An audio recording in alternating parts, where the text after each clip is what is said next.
সবাইকে স্বাগত জানিয়ে শুরু করছি আজকে শ্রী ঠাকুরের ভিডিও।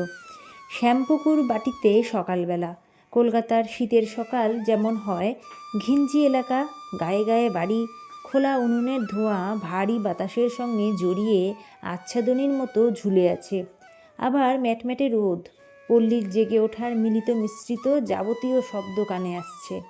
বারান্দায় কাকের কর্কশ চিৎকার। শ্রীরামকৃষ্ণদেব বিছানায় উঠে বসেছেন। কণ্ঠক্ষতের চিকিৎসার জন্য ঠাকুর দক্ষিণেশ্বর থেকে শ্যামপুকুর বাটিতে এসে উঠেছেন। বাড়ির মালিক গোকুলচন্দ্র ভট্টাচার্য। ঠিকানা ৫৫ শ্যামপুকুর স্ট্রিট। ঠাকুরের অন্তরঙ্গ ভক্তরাই বাড়িটি ঠিক করেছেন।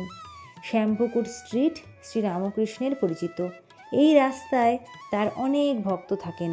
নেপালের রাজপ্রতিনিধি বিশ্বনাথ উপাধ্যায় ঠাকুর যাকে কাপ্তেন বলে সম্বোধন করেন।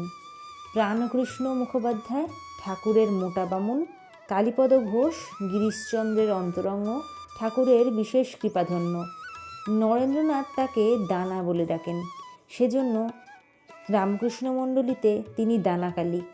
সুগায়ক, বেহালা এবং বংশীবাদক। এর বাঁশি শুনে ঠাকুর সমাধিস্থ হয়েছিলেন। এই ভাড়া বাড়ির দেখাশোনা, পরিষ্কার পরিচ্ছন্ন রাখার, সাজানো গোছানোর যাবতীয় দায়িত্ব দানাকালীর। অদূরেই তার বাড়ি, ২০ শ্যামপুকুর লেন। এই সব ভক্তদের বাড়িতে ঠাকুর একাধিকবার এসেছেন। ঠাকুর তাকিয়ে দেখছেন, তার দেওয়ালে টাঙানো আছে নানা ছবি। সেই ছবির মধ্যেই একটি ছবির দিকেই ঠাকুর তাকিয়েই আছেন। ছবিটি ছিল যশোদামা ও বালগোপালের। পাশেই আর একটি ছবি, মনোরম সংকীর্তনের দৃশ্য। যেদিন বলরামবাবুর বাড়ি ছেড়ে সন্ধ্যার সময় এই বাড়িতে এসেছিলেন ঠাকুর, সেদিন ছিল শুক্রবার, ২রা অক্টোবর ১৮৮৫ সাল। সেদিন ভক্ত রামচন্দ্র দত্ত লণ্ঠন তুলে তুলে ছবি দেখাচ্ছিলেন। সঙ্গে ছিলেন বাদুরবাগানের নবগোপাল ঘোষ। তিনি বলেছিলেন, ছবিতে আপনি আপনাকেই দেখছেন।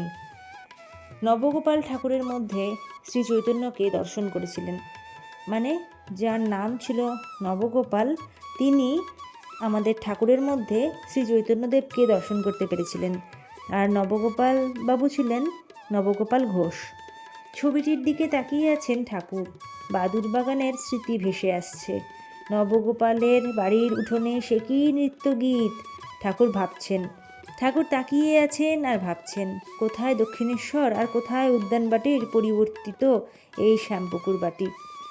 মানে উদ্যানবাটির পরিবর্তে এই শ্যামপুকুর বাটি, সেই নিয়েই ঠাকুর ভাবছেন যে কোথায় ছিলাম, কোথায় সব হট করে পরিবর্তন করে আবার চলে এসেছি।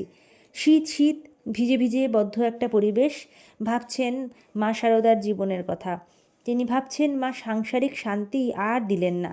ওই তো ছাতে ওঠার সিঁড়ি, ছাতের দরজার চাপাশে ৪ হাত মতো আচ্ছাদিত চাতাল, সেইখানে ভোর ৩টে থেকে রাত ১১টা।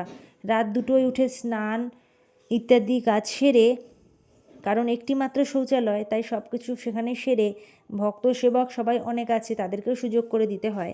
ঠাকুর সকালে আহার করেন ভাতের মণ্ড, ঝোল আর দুধ। সন্ধ্যায় দুধ আর জবের মণ্ড, সবই তরল। মা সারাদিন ওই জায়গাটিতে বসে এইসব পথ্য তৈরি করেন। অবসরে ধ্যান, জপ ইত্যাদি করেন। সাহায্য করেন ভক্তিমতী সেবিকা গোলাপ মা।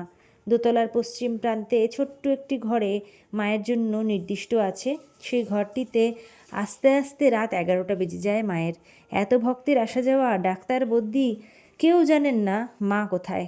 তিনি অন্তরিক্ষে, কিন্তু তিনি অন্তরিক্ষে থেকেই সকল কার্য সম্পাদন করে থাকেন। বেলা বাড়ছে, গলার ক্ষতও বাড়ছে। মাঝে হোমিওপ্যাথিক ওষুধে কিছু ভালো ফল পাওয়া গিয়েছিল।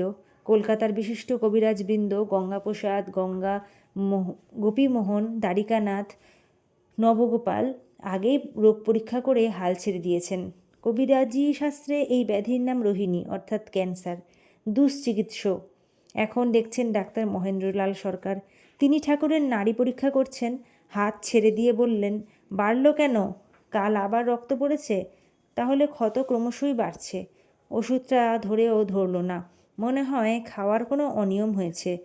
ঝোল খাও? ঠাকুর বললেন, ওই যতটুকু গলা দিয়ে নামে। আচ্ছা বলো তো, ঝোলে কি কি আনাজ পড়ছে? ওই তো আলু, কাঁচকলা, বেগুন, ২-১ টুকরো ফুলকপি। ডাক্তার সরকার আঁতকে উঠলেন। ফুলকপি খেয়েছো? ঠিক ধরেছি, খাওয়ার অত্যাচার। ফুলকপি বিষম গরম, দুষ্পাচ্য। ক টুকরো খেয়েছো? ঠাকুর অপরাধী বালকের মতো মুখ করে বললেন, এক টুকরোও তো খায়নি, তবে ঝোলে ছিল। ডাক্তার বললেন, খাও আর নাই খাও, ঝোলে ওর সত্য তো ছিল, সেই জন্যই তোমার হজমের ব্যাঘাত হলো, ব্যারামটা হঠাৎ বেড়ে গেল। ঠাকুর আশ্চর্য হয়ে বললেন, সে কি গো, কপি খেলুম না, পেটের অসুখও হলো, ঝোলে সামান্য একটু কপির রসের জন্য ব্যারাম বেড়ে গেল? অবাক কথা, মানতে পারছি না। ডাক্তার বললেন, ওই একটুতেই যে কত অপকার করতে পারে তোমার ধারণা নেই।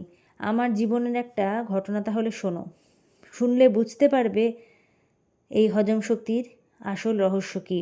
বলে ঠাকুরকে একটি বেশ ভালো, সবার জন্য শোনার মতো একটি গল্প বলেছিলেন, যে গল্পটি আমি আজকে আর এই ভিডিওর মধ্যে বলে ভিডিওটি বড় করছি না, অবশ্যই পরের দিন আপনাদের সাথে শেয়ার করার চেষ্টা করব। সবাই বলুন, জয়শ্রী ঠাকুরের জয়, জয়শ্রী মায়ের জয়, জয় স্বামীজির জয়। আর যারা এই গল্পটি আগেই জানতে চান তারা অবশ্যই শ্রীরামকৃষ্ণ মেল এই বইটি পড়বেন, তাতে আপনারা এই গল্পটি পেয়ে যাবেন।